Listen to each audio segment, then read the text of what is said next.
መንፈስ ቅዱስ ስንት ነው ያልኳችሁ? ረስታችኋል? ርዕሱ ኧረ ሁላችሁም በሉ። መንፈስ ቅዱስ ስንት ነው? መንፈስ ቅዱስ ስንት ነው? ልብን ለእግዚአብሔር ማንጠፍ ያስፈልጋል።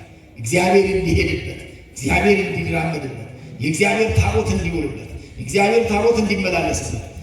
አሐዱ ውእቱ መንፈስ ቅዱስ ዘይረድኦሙ ለኩሎሙ ወባሕቱ ለኩሎሙ ይከፍሎሙ በከመ ፈቀደ።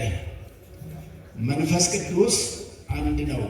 ዘይረድኦሙ ለኩሎሙ ሁላቸውን የሚረዳቸው መንፈስ ቅዱስ አንድ ነው። ወባሕቱ ነገር ግን እሱ ያው መንፈስ ቅዱስ ለኩሎሙ ይከፍሎሙ በከመ ፈቀደ ለእያንዳንዳቸው ወይንም ለሁላቸው እንደፈቀደ ያድላቸዋል። ሀብቱን፣ ጸጋውን፣ በረከቱን፣ ረድኤቱን ማለት ነው። እንዲህ ተብሎ የተነገረው ስለ እግዚአብሔር መንፈስ ቅዱስ ነው።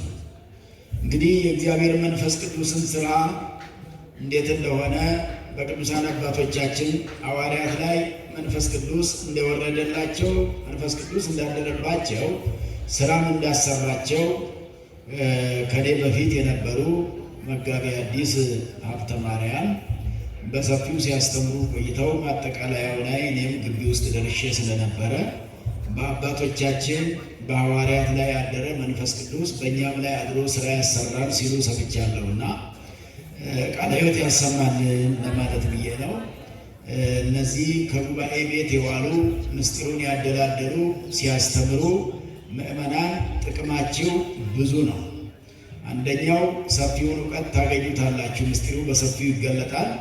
እንደገና በስነ ምግባር ደግሞ ያስተምራሉ።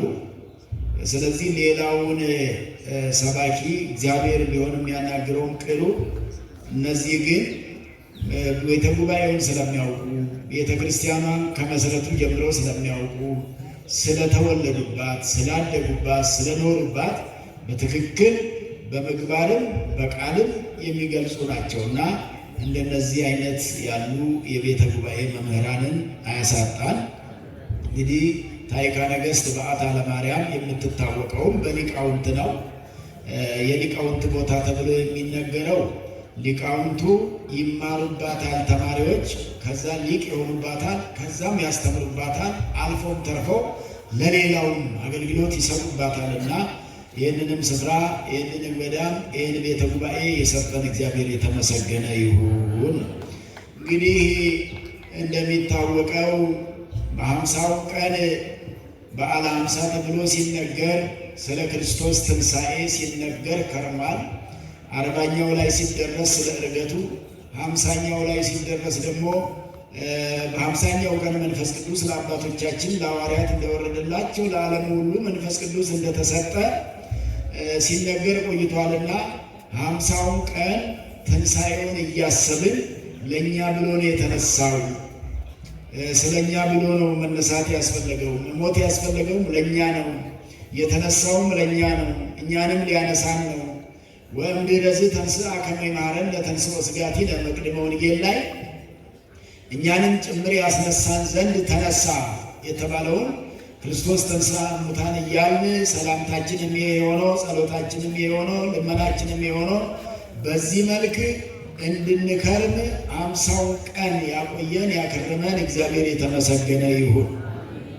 አሁን ደግሞ እንደሚታወቀው ትናንት ሰኔ 2 ቀን ተጀምረው ዛሬ 2ኛ ቀኑ ነው። የአባቶቻችን የሐዋርያት ጾም ነው። ለመጀመሪያ ጊዜ ይህን ጾም የጾሙት አባቶቻችን ሐዋርያት እንደሆኑ ተምራቸዋል። ይህም ጾም ከ7ቱ አጽዋማት አንዱ ነው። ኦርቶዶክሳውያን 7 አጽዋማትን ይጾማሉ። የሚጾሙት ግን ደስ ብሏቸው፣ ደስ ብሎን ወደን ነው የምንጾሙ። የተገደድነው ነገር የለም። እንጸድቅበታለን ብለን አስበን ሕይወት እናገኝበታለን ብለን አስበን አምነን እግዚአብሔር በዚህ ጾም ያጸድቀናል ብለን አምነን ስለሆነ የምንጾም ደስተኞች ሆነን ለመጾም ያበቃን እግዚአብሔር የተመሰገነ ይሁን። ልማድ ሆኖብንም አይደለም የምንጾመው። ልማድ ብቻ አይደለም። ጾም መልመድ መልካም ሊሆን ይችላል። መብላትን አብዝቶ መብላትን ከመልመድ ሰው ምናልባት ያለ እህል ውሃ አይኖርም።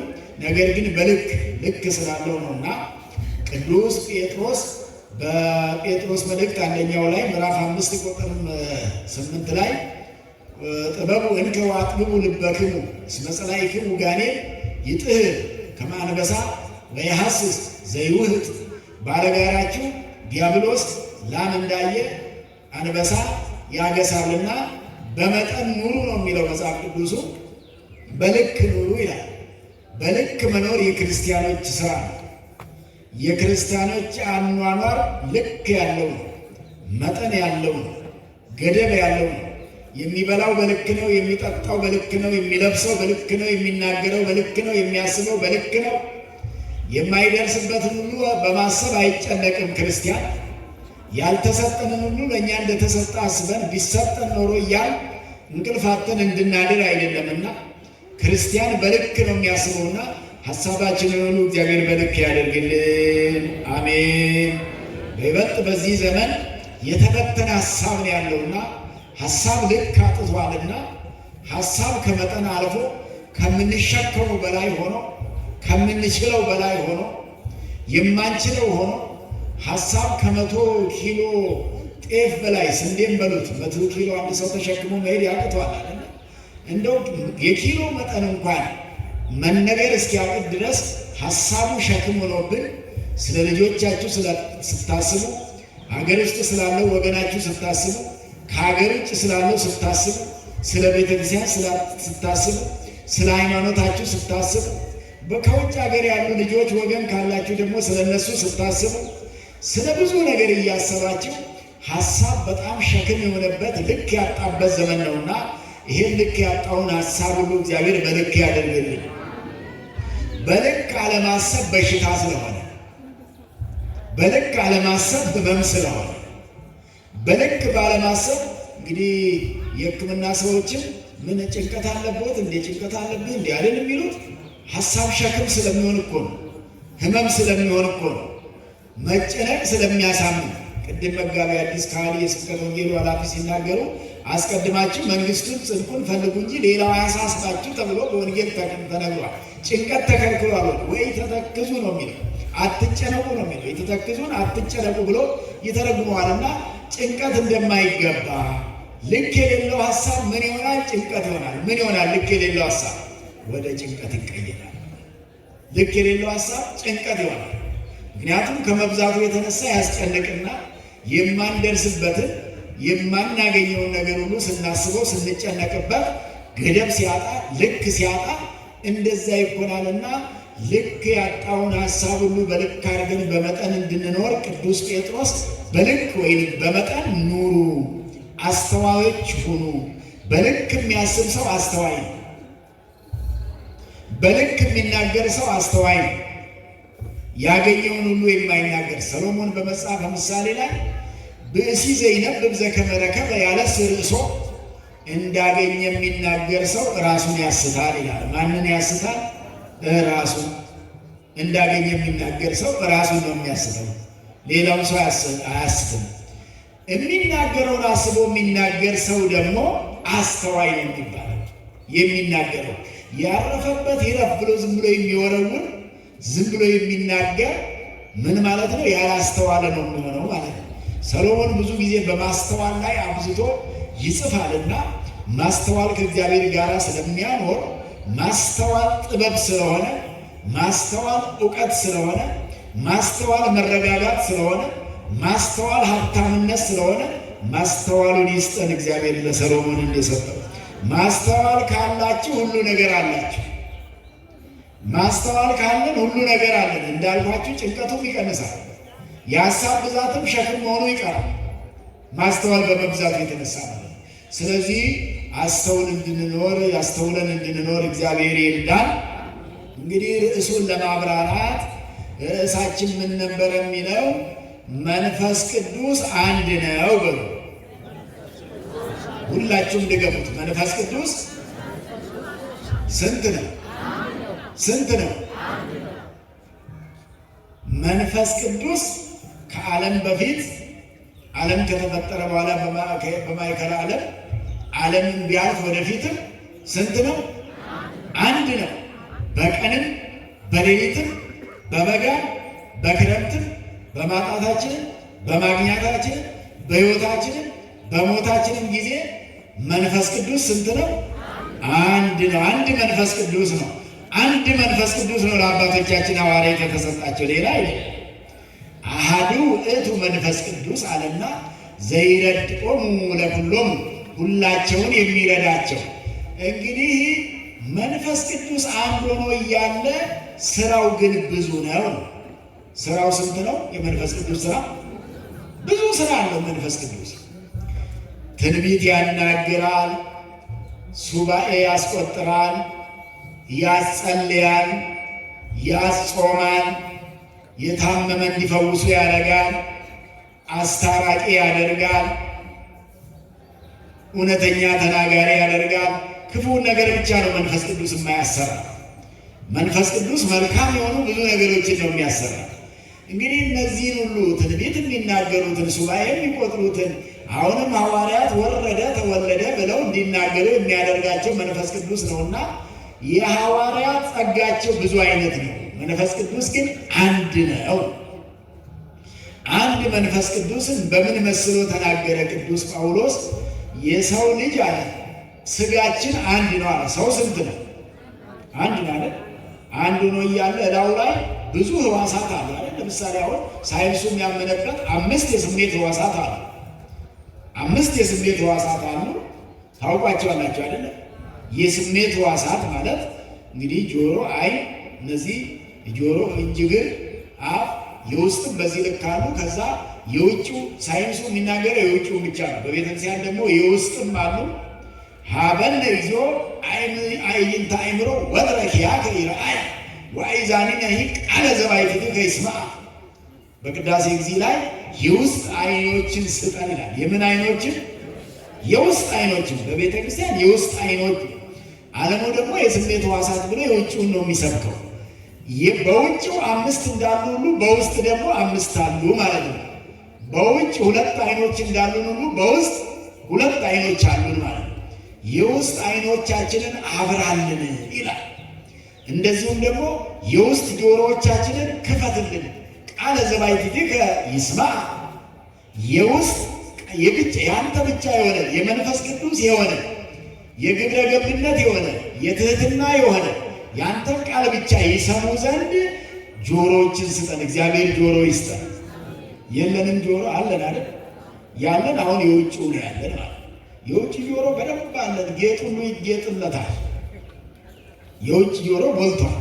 አሁን የውስጥ ጆሮ እየቸገረ፣ አይንም እንደዛው የውጭ አይን አለ፣ የውስጥ አይን እየቸገረ፣ የውስጥ አይን አላይ እያለ፣ የውስጥ አይኖች እግዚአብሔርን ያያሉ፣ የውጭ አይኖች ደግሞ ዓለምን ያያሉ። የውጭው አይን ይሄን ዓለም ያያል። ጠቅላላ ሰው አሁን በአይን የማያየው ነገር የለም፣ የማያገላብጠው ነገር የለም። ክፉውን ያያል፣ ደጉንም ያያል። የውስጥ ግን መልካም ነገርን ብቻ ነው የሚያዩትና የውስጥ አይኖችን ስጠን። ሀበነ እግዚኦ ማለት አቤቱ ጌታ ሆይ በሉ ምዕመናን። ሊቃውንቱን አይጨምርም፣ ሊቃውንት ያውቁታል። አቤቱ ጌታ ሆይ የውስጥ አይኖችን የውስጥ ጆሮችን ስጠን። ወትረኪያከ ይርአያ ማለት አንተን ያዩ ዘንድ ይበሉ። አንተን ያዩ ዘንድ የውስጥ አይኖችን ስጠን። እግዚአብሔርን እንድናይ የሚያደርግ የውስጥ አይን አለ። እሱን የሚከፍተው መንፈስ ቅዱስ ነው። ይሄ የውጭው ግን ያው በተፈጥሮ ተከፍቷል፣ ይሰማል። ጆሮም ቢሆን አይንም ቢሆን ያያል። ወይ ካልጨለመና የማይታይ ነገር ካልገጠመ በስተቀር ያያል ብለን እናስባለን እኛ። የውስጥ አይኖች ግን እግዚአብሔርን እንዲያዩ የሚያደርግ መንፈስ ቅዱስ ነውና በስጋችን ላይ ብዙ ሕዋሳት አሉ። ለምሳሌ እጅ አለን፣ እግር አለን፣ ጆሮ አለን፣ አፍ አለን፣ አይን አለን አሉ። ሌሎች ሰውየው ስንት ነው? የሁሉ አካላት ሲኖሩት ስንት ሰው ነው? አንድ ሰው ሆኖ እነዚህ ሁሉ አካላት እንዳሉት ሁሉ መንፈስ ቅዱስም አንድ ሳለ ስራዎች ሁሉ ናቸው። መንፈስ ቅዱስ የሚሰራቸው ስራዎች መንፈስ ቅዱስ የሚሰራቸው ስራዎች ብዙ ናቸው ማለት ነው። ግማሹን እንዲጸልይ በጸሎት ላይ የሚተጋ ሰው አይታችሁ አታውቁም? የሚተጋ ጸሎተኛ ማንኛውም ሰው መጸለይ ግን ይጠበቅበታል፣ ግዴታ ነው። ጸሎት ማለት ምን ማለት ነው ታውቁታላችሁ አይደል? ጸሎት ብሂል ተናግሮ ምስለ እግዚአብሔር። ጸሎት ማለት ከእግዚአብሔር ጋር መነጋገር ነው። በሉ ምእመናን፣ ጸሎት ማለት ከእግዚአብሔር ጋር መነጋገር ነው። እንደዚሁም ከበዓታ ከእመቤታችን ጋር መነጋገር ነው። ጸሎት ማለት የሚጸልይ ሰው እግዚአብሔር ጋር የሚያወራ ሰው፣ እግዚአብሔር ጋር የሚነጋገር ነው። የማይጸልይ ሰው ደግሞ ከእግዚአብሔር ጋር አውርቶ አያውቅም ማለት፣ ከእግዚአብሔር ጋር አይተዋወቅም ማለት። የማይጸልይ ሰው ከእግዚአብሔር ጋር አይተዋወቅም። እንደው በርትቶ የዕለት ውዳሴ ማርያም እንኳን ቆሞ ለአንድ 10 ደቂቃና 15 ደቂቃ ጸልዮ የማያውቅ ሰው ከእግዚአብሔር ጋር ተነጋግሮ አያውቅም። አንዳንድ ጊዜ እገሌ ጋር ትተዋወቃላችሁ ሲባል አይ አነጋግሬው ተነጋግረን አናውቅም ግን አውቀዋለሁ ይባላል አይደል? ተነጋግረን አናውቅም፣ ሰላምታ የለንም ብላችሁ አታውቁም ከሰው ጋር። ልክ እንደሱ ከእግዚአብሔር ጋር ሰላምታ የሌለው ሰው ማለት ነው የማይጸልይ፣ ጸልዮ የማያውቅ ሰው ማለት። እንደገና ነግቶ ጸልዮ ነግቶ በነጋ ቁጥር የማይጸልይ ጠዋት እግዚአብሔርን አነጋግሮ አያውቅም ማለት ነው። ነግቶ እግዚአብሔርን አነጋግሮ የማያውቅ የእናንተስ በጎረቤታችሁ ያለው ሰው ከቤት ወጣችሁ እንደምን አደር እንደምን አደርሽ አይደል የምትሉት? ይህን ባትሉ ግን ተኮራረፋችሁ ማለት ነው። ሳይጸልይ የዋለ ሰው ከእግዚአብሔር ጋር ተኮራርፎ የዋለ ሰው። ከዚህ ነገር እግዚአብሔር ይጠብቀን። ሳይጸልይ በስንፍና ብዛት ሳይጸልይ የዋለ ሰው ከእግዚአብሔር ጋር ተኮራርፎ የዋለ ሰው። እንኳንስ ከእግዚአብሔር ጋር ከጎረቤታችሁ ጋር ተኮራርፋችሁ ስትሉ ይጨንቅ የለም እንዴ? ያሳስብ የለም እንዴ? ማን ቂምን ይፈልጋል? ማን ኩርፊያን ይፈልጋል? አኩርፎ ምን ይሰራል? ምን ይደረጋል? በኩርፊያ ምንም ነገር አይደረግም ማለት። ስለዚህ ሳይጸልይ የሚውል ሰው እግዚአብሔር ጋር ሳይነጋገር የሚውል ሰው ነው ማለት ነው። እግዚአብሔር ጋር አይተዋወቅም ማለት ነው። እናንተ እግዚአብሔር ጋር ትተዋወቃላችሁ። እግዚአብሔር አድሏችኋል። በቤተ እግዚአብሔር ነው ያላችሁ።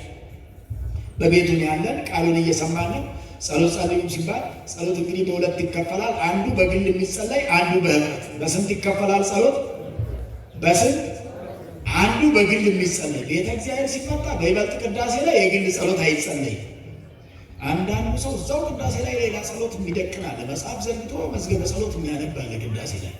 ይሄ በእውነት በፀሐይ ላይ ሻማ እንደማብራት ማለት። በፀሐይ ላይ ሻማ ብናወራ ምን አሁን እዚህ ማላ ሙተን ሻማ ብናወራው ምን ይሰራል? ምንም ይሰራል ነገር የለም እኮ ፀሐዩ አለ ራሱ ቀን።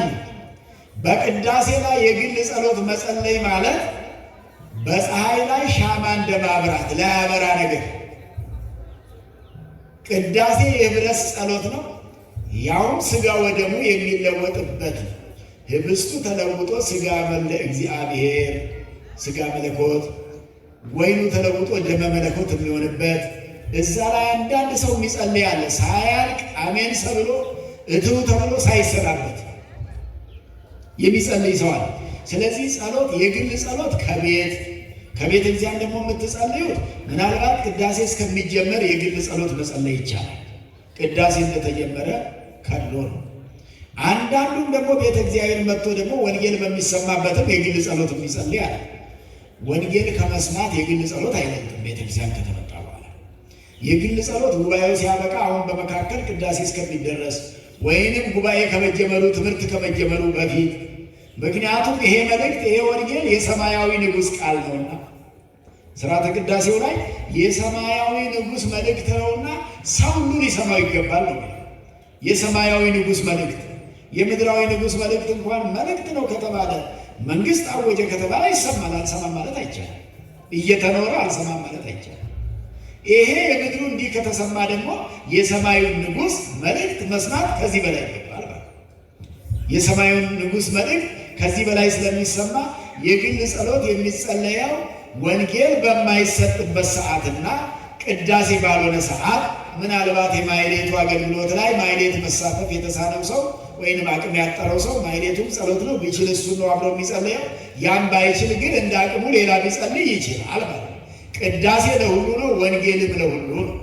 ወንጌል ለሁሉም ለሰው ልጅ በሙሉ ነው። ማይሌቱም ሙያም ስለሚጠይቅ ራሱን የቻለ ነው።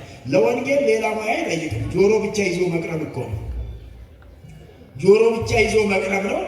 ከዚህ ከፊት ለፊት መቀመጥ ነው፣ መስማት ነው።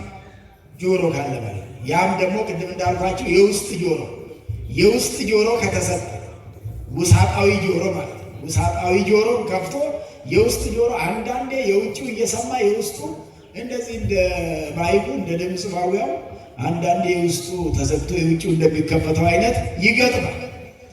የውስጡ እየተዘጋ የውጭው እየተከፈተ፣ የውጭው እንደተከፈተ ሁሉ የውስጥም ጆሮ መከፈት አለበትና ዓይንም እንደዚህ ምንድን ነው የሚሉት አባቶቻችን በልማዳቸው ልብ ካላየ ምን አያይም ነው የሚባለው? ምን አያይም ነው የሚባለው? እዚህ ጋር እያያችሁት የራሳችሁ ዕቃ እንኳን እዚህ ያስቀመጣችሁት እኮ ጠፍቶ አልታይ ይላል። እዚሁ ቁጭ አድርገን እኮ አልታይ ይላል።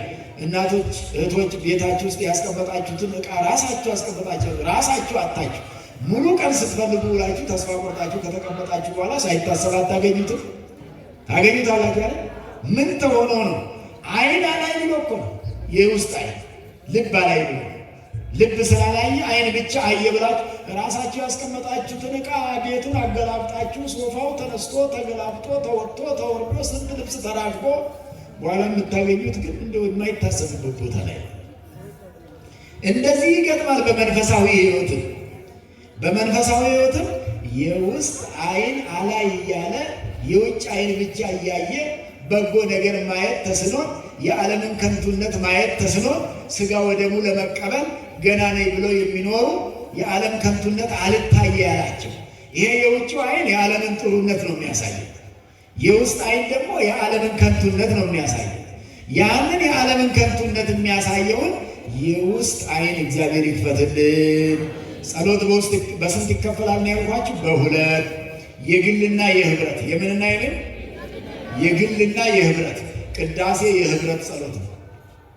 ማሕሌት የህብረት ጸሎት ነው። ሰዓታት የህብረት ጸሎት ነው። በግል መዝገበ ጸሎት ላይ የምትጸልዩት ወይንም ከቤታችሁ ሆናችሁ ወይ ቅድም እዚህ መጣችሁ ደግሞ በሚሆነው ሰዓት የምትጸልዩት የግል ጸሎት። የግል ጸሎት ማረይ ነው። ምን ማለት ነው? የግል ጸሎት ማረይ ነው። የህብረት ጸሎት ደግሞ ማረን ነው። የህብረቱ ምን ማለት ነው? ማረን፣ ሁላችንንም ማረን ነው። የግል ደግሞ ማረይ ነው። ስለዚህ ማረኝ ከማለትና ማረን ከማለት የቱ ይበልጥ ይመስላችኋል? የትኛው ነው የሚበልጠው? ማረን ነው የሚበልጠው። ፍቅርም ነዋ ከሰው ልጅ ጋር ሁላችንንም ማረን፣ ሌላውም እንዳይኮነን። አንዳንዱ ስግብግብ ሰው እኔም ብቻ ማረኝ የሚል ሰው አለ። በመንፈሳዊ ነገርም እኮ ስግብግብነት ያጋጥማል። ተስገብግቦ እኔም ብቻ ማረኝ ብሎ ስለ ራሱ ብቻ የሚጨቀጭቅ። ማረኝ የሚለው ደግሞ ስለ ሰማዩ ብቻ ማረኝም አይደለም። በምድር ይህን ስጠኝ፣ ይሄን አድርግልኝ፣ ይሄን ፍጠርልኝ፣ መኪና ስጠኝ። እግር የሰጠ እግዚአብሔር መኪና መስጠት ይሳነዋል? የግል ጉዳይ ቤተ ክርስቲያንም ስትጸልዩ ፈቃድ ይሁን በሉ ነው የሚለው። አቡነ ዘበሰማያት ላይ ጌታ ኢየሱስ ክርስቶስ ስትጸልዩ እንዲህ በሉ ብሎ በሰማይ የምትኖር አባታችን ወይ ብለን ምን በሉ ነው ያለው? ፈቃድ ይሁን በሉ ነው ያለው። ዝርዝር ነገር ለእግዚአብሔር አትንገሩ። ይሄን ስጠኝ፣ ቤት ስጠኝ፣ እንጀራ ስጠኝ፣ ዳቦ ስጠኝ ሳይሆን ፈቃድ ይሁን ነው ስትጸልዩ። ስትጸልዩ አንተ የፈቀድከው ይሁን፣ ያልፈቀድከው ደግሞ አይሆንም እንደማለት ነው። እግዚአብሔር ካልፈቀደ እናንተ እቅዱን ደርድራችሁ ለእግዚአብሔር በጸሎት ብትነግሩ እሱ ካልፈቀደ ምን ዋጋ ነው? ስለጠየቃችሁ ባይሰጥ የምትጠይቁበት የለም። ስላልተተገበረ ስላልተፈጸመ አልተፈጸመም ከእንግዲህ አልጸልይም አይባል። ስላልተፈጸመ እኔ ሁለተኛ አልጸልይ አይባል። ስላልፈጸመ አልመለሰልኝ ብሎ የሚከሰስበት የለም። ስለዚህ ስትጸልዩ ምን ብሎ አለ? ፈቃድ ይሁን በሉን የተባለ የህብረትና የግል ጸሎት አለና፣ ስለዚህ ስንጸልይ ጸሎት ማለት በሉ ምእመናን ከእግዚአብሔር ጋር መነጋገር። ጸሎት ማለት ከእግዚአብሔር ጋር እንድንነጋገር ያደረገን እግዚአብሔር የተመሰገነ ይሁን። ከእርሱ ጋር መነጋገር እንግዲህ የሚጸልይ ሰው ደግሞ ቤተ እግዚአብሔር መጥቶ ይሁን በግል ይሁን የሚጸልይ ሰው አይነካም። አንዳንዱ ሰው ቤተ እግዚአብሔር የሚመጣና ራሱ አይጸልይ፣ የሚጸልዩትንም ይጎትታቸዋል፣ ያዋራቸዋል። በማስቀደሻ ቦታም እያጎተተም ያዋራል። ከእግዚአብሔር ጋር የሚነጋገር ቀርቶ ከሰው ጋር ሁለት ሆነው የሚያወሩትን እንኳን መሀላቸው ገብቶ ማውራት ይቻላል? ምናልባት አስፈቅዶ ይቅርታ ምንድነው እያወራችሁ ያላችሁት እኔም አብሬያችሁ ለአውራ ካልተባለ ሁለቱን የሚወሩ ሰዎች መካከል ዝም ብሎ ተቀላቅሎ የሚያወራ ሰው ጤና ካላጣ በስተቀር አያደርገው ማለት ጤና ካላጣ ወይ የግል ችግር ከሌለበት በስተቀር ሰው መካከል በዚህ ልክ የማይገባ ከሆነ እግዚአብሔርና የሚጸልይ ሰው መካከልም መግባት አይገባም። እግዚአብሔርና የሚጸልይ ሰው መካከል አይገባም ካልጨረሰ በስተቀር ጉዳይም ቢኖረን ከጨረሰ በኋላ መንፈስ ቅዱስ እንደዚህ ነው የሚያዘው። ስለዚህ ስጋችን አንድ ሆኖ እያለ የስጋ ክፍሎቻችን የሰውነት ክፍሎች ብዙ እንደሆኑ መንፈስ ቅዱስም ስራው ብዙ ነው ይላል። መንፈስ ቅዱስም ስራው ብዙ ነው። እዚህ መድረክ ላይ ያሉትን ካህናት ያደረገ እናንተን ምእመናን ያደረገ ማን ነው? መንፈስ ቅዱስ አይደለም? መንፈስ ቅዱስ አንድ ነው። እዚህ ያሉትን እኔን ጨምሮ ካህናት፣ እናንተን ደግሞ ምእመናን። ይሄ ምእመን ያደረጋችሁ እግዚአብሔር መንፈስ ቅዱስ፣ ካህናት ያደረገም እግዚአብሔር መንፈስ ቅዱስ ነው። መንፈስ ቅዱስ ምንድን ነው? እግዚአብሔር ነው። መንፈስ ቅዱስ ምንድን ነው? መንፈስ ቅዱስ ምንድን ነው? መንፈስ ከሚለው ጋር እንዳታገናኙት። አሁን መንፈስ እየተባለ መንፈስ እንዲህ ብሏል፣ እንዲህ ጮኋል፣ ጸበል ቦታ ተናገረ እያሉ የሚጣሉ ሰዎች አሉ። መንፈስ ተናገረ። ይሄ የዓለም ርኩሳን መናፍስት ናቸው። ከርኩሳን መናፍስት የተለየ ነው። መናፍስት ረቂቃን ናቸው፣ ነገር ግን የመንፈስ ቅዱስን ያክል አይረቁም። አሁን መንፈስ ጸበል ቦታ ተናገረ ይላሉ። አሁን እሱ ሰይጣን መንፈስ ቢባል ረቂቅ ቢባል ሰይጣን የተናገረን ይዘው እኮ መጥተው ባለቤትሽ እንዲሆኖብሻል፣ እንዲያርጓል፣ እንዲፈጥሮብሻል ተብሎ ተነገረኝ ብሎ ገብተው ቤታቸው ይጣላል። ይሄ የሚያጣላ መንፈስ ቅዱስ መንፈስ ነው፣ መንፈስ ቅዱስ አይደለም። መንፈስ ቅዱስ አያጣላም፣ ፍቅር ነው የሚያውጀው መንፈስ ቅዱስ። ለባለ ትዳሮች ፍቅር ነው የሚያስተምራቸው መንፈስ ቅዱስ። ለአባትና ልጅ ለቤተሰብ መንፈስ ቅዱስ ፍቅር ነው የሚሰጣቸው። ለአባቶቻችን ሐዋርያት ፍቅሩን የሰጣቸውና እርስ በርሳቸው ይፋቀሩ ዘንድ በኤፌሶን መልእክት ምዕራፍ 5 ቁጥር 1 ላይ የቅዱስ ጳውሎስ መልእክት በሉ ምእመናን፣ የቅዱስ ጳውሎስ መልእክት ወደ ኤፌሶን ሰዎች ምዕራፍ 5 ቁጥር 1 ምዕራፍ የምንነግራችሁ ሰዎች ጥያቄ ሲያነሱባችሁ መልስ መስጠት እንድትችሉ ነው። ከዛም ደግሞ ሕይወቴ እዚህ ላይ ያለው ብላችሁ እንድትይዙ ነው። የጥቅስ ጋጋታ ብቻ ይዛችሁ እንድትቀመጡም አይደለም። እነዚህ በየመንገዱ ቆመው ጥቅስ እንደሚያንጋጉት አይደለም። ለነገሩ 2-3 ጥቅስ ቢናገሩ ነው፣ ከዛ በኋላ የላቸው። የእኛ ሰው 2 ጥቅስ ሲናገሩ እየደነገጠላቸው እንጂ የሚያውቁት ነገር የለም። ሰዎቹ ከማናጋት ውስጥ የሚያውቅ ሰው በየሜዳም አያወራም፣ ሲጠየቅ ብቻ ነው ያወራ፣ ወይንም መድረክ ጠብቆ ነው የሚያስተምረው። እና እዚያ ላይ ሚላን ኤፌሶን ላይ ተመሰሉ በእግዚአብሔር ከመውሉድ ፍቁራን፣ እንደ ተወዳጆች ልጆች እግዚአብሔርን ምሰሉ፣ እግዚአብሔርን ተከተሉ። እግዚአብሔርን ምሰሉ በሉ፣ እግዚአብሔርንም ተከተሉ። እኛ ማንን ነው የምንመስለው? እግዚአብሔርን ነው። መንፈሳውያን ሰዎች እግዚአብሔርን መስለው ነው የሚኖሩት። እግዚአብሔርን ምሰሉ፣ እሱንም ተከተሉ። ሐዋርያት ማንን የመሰሉት?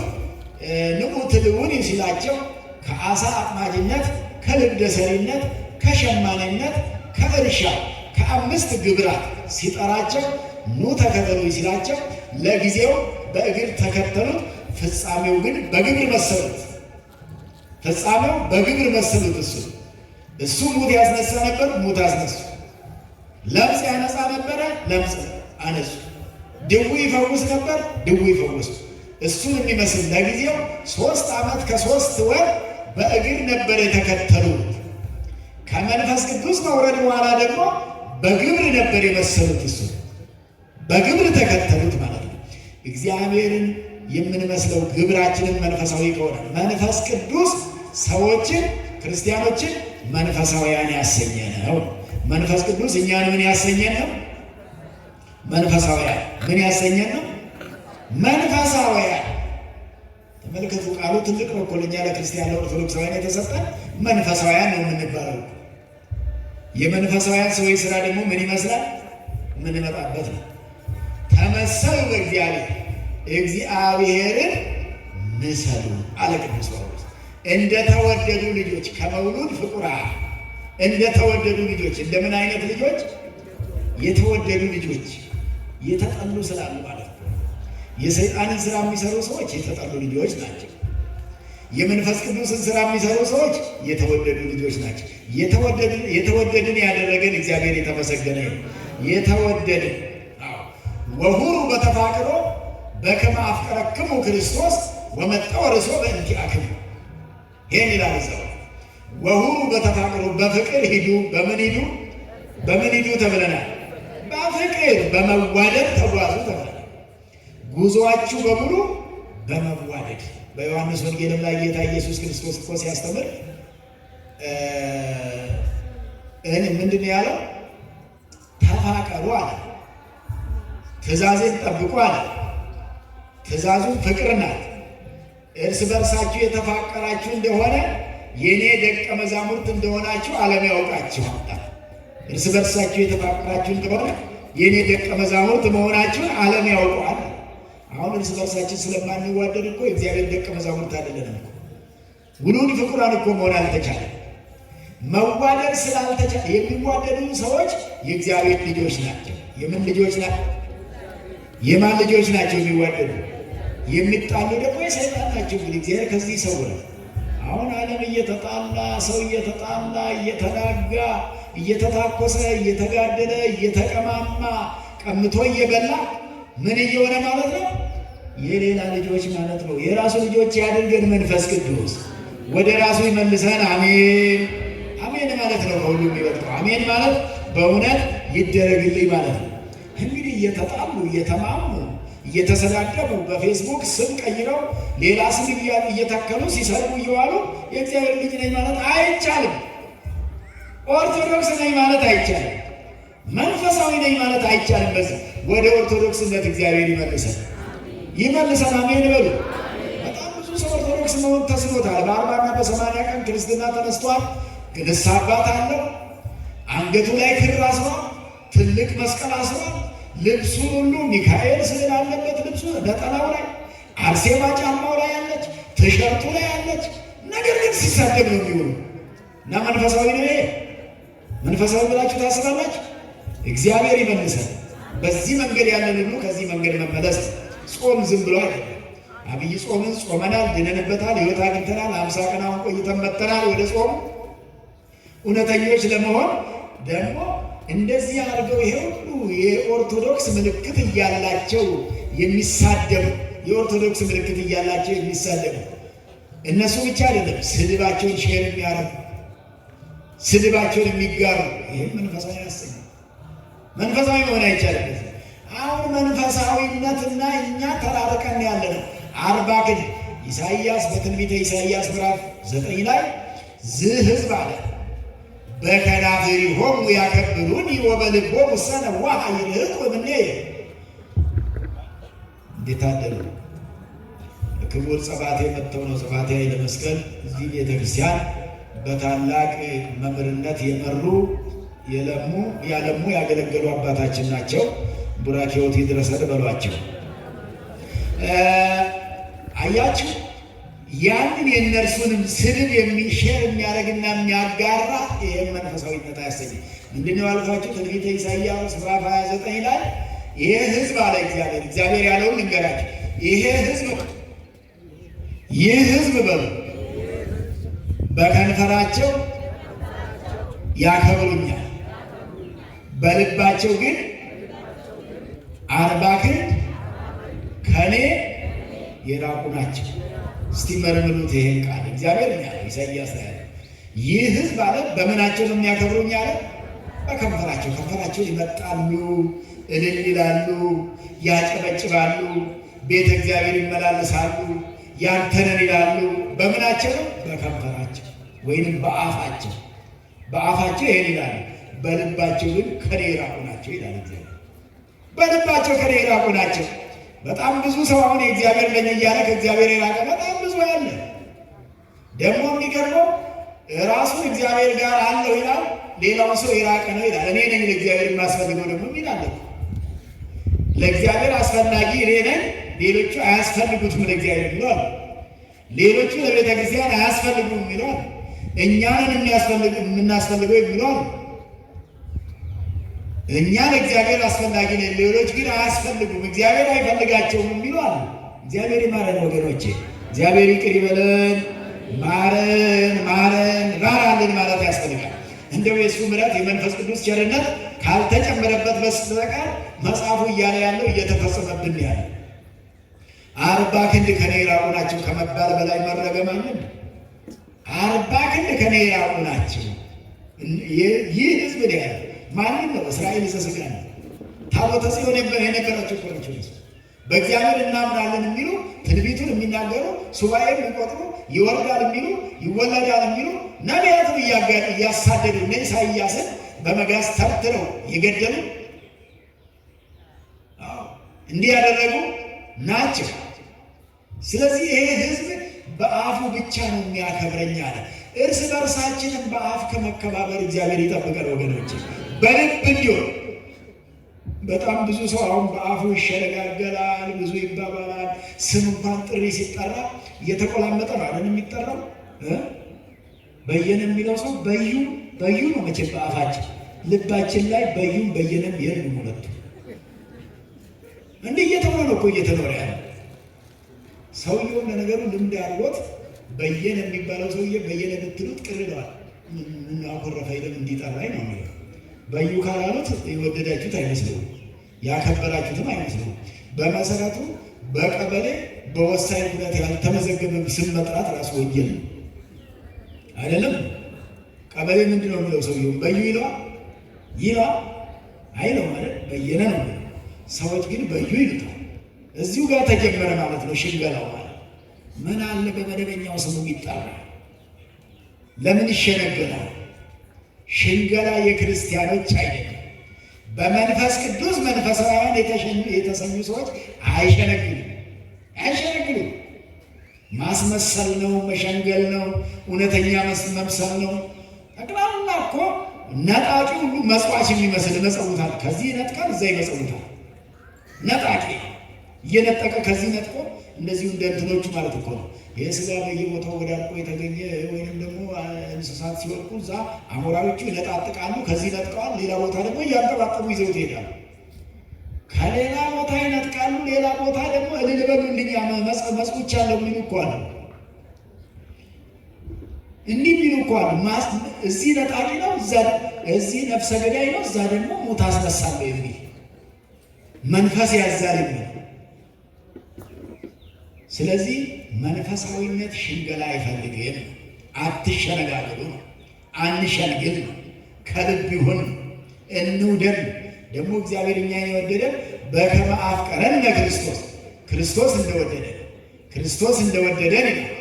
ክርስቶስ እናንተን እንደወደዳችሁ እርስ በርሳችሁ ተዋደዱ ተብለናል።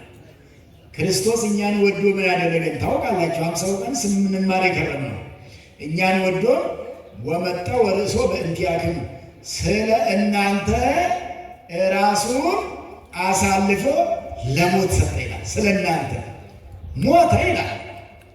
ሰው ወዶ እስከ ሞት የሚደርስ አይደለም። እንደው ብሎ ተፋቅሮ የሚኖር እንኳን የታለ? ቅድም እንዳልኳችሁ ሽንገላ ካልሆነ በስተቀር እዚህ ጋር ቅድም እንዳለው እየዳቆላመጡ እየሸነገሉ ይጠራል። ዞር ሲል ደግሞ ከኋላ በጨቅ ነው፣ እዛው መጀመር ነው።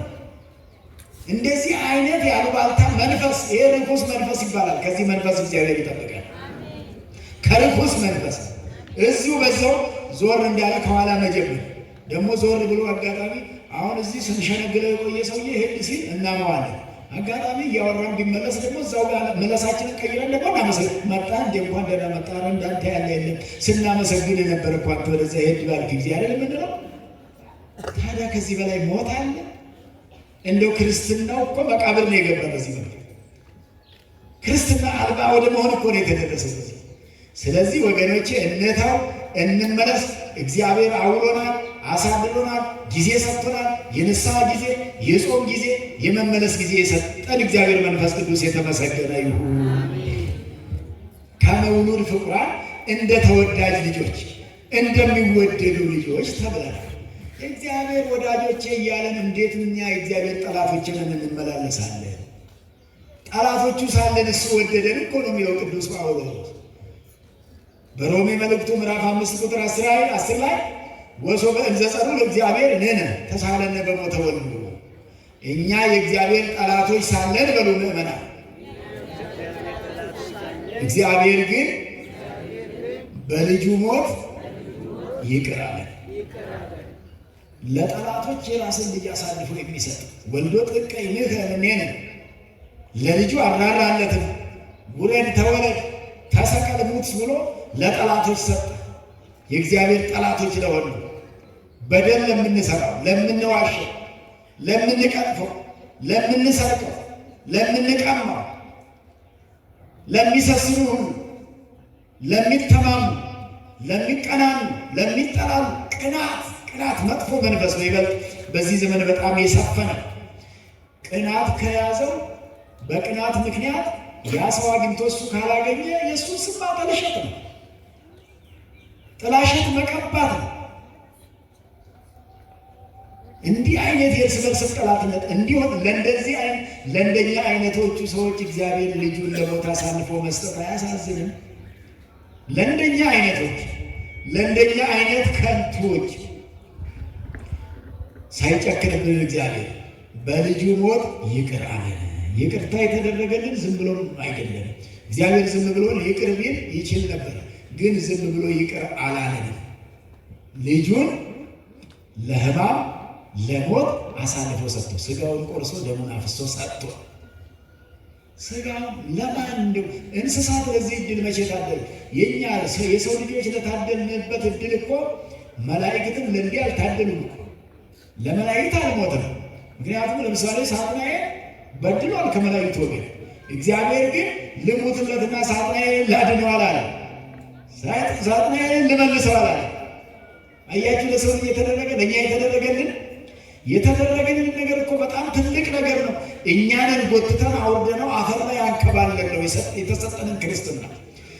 የሚጠላሉ ክርስቲያኖች ክርስትናን ዋጋ ያሳጡ ናቸው። ምንድነን እኛ? ምንድነን? ክርስቲያኖች ነን። ክርስቲያኖች ነን አይደል? እግዚአብሔር በክርስትና እንድንኖር ያደርገን። ክርስቲያኖች ነን ብለን ግን የክርስትና ስራ ከሌለን በ40 እና በ80 ቀን ክርስትና ተነስተናል እንጂ ሕይወቱን ካልኖር ነው ክርስቲያን ነኝ ብሎ አያስደፍርም። ሁለት አይነት ክርስቲያን አለ። ስንት አይነት ክርስቲያን አለ ወገኖች? ሁለት አይነት። አንዱ ዝም ብሎ ክርስቲያን፣ ሁለተኛው ደግሞ መንፈሳዊ ክርስቲያን። መንፈሳዊ ክርስቲያን መንፈሳዊነት ያለ ከኃጢአት የራቀ ከርኩሰት የራቀ እንደሱ አይነቱ መንፈሳዊ ክርስቲያን ነበር።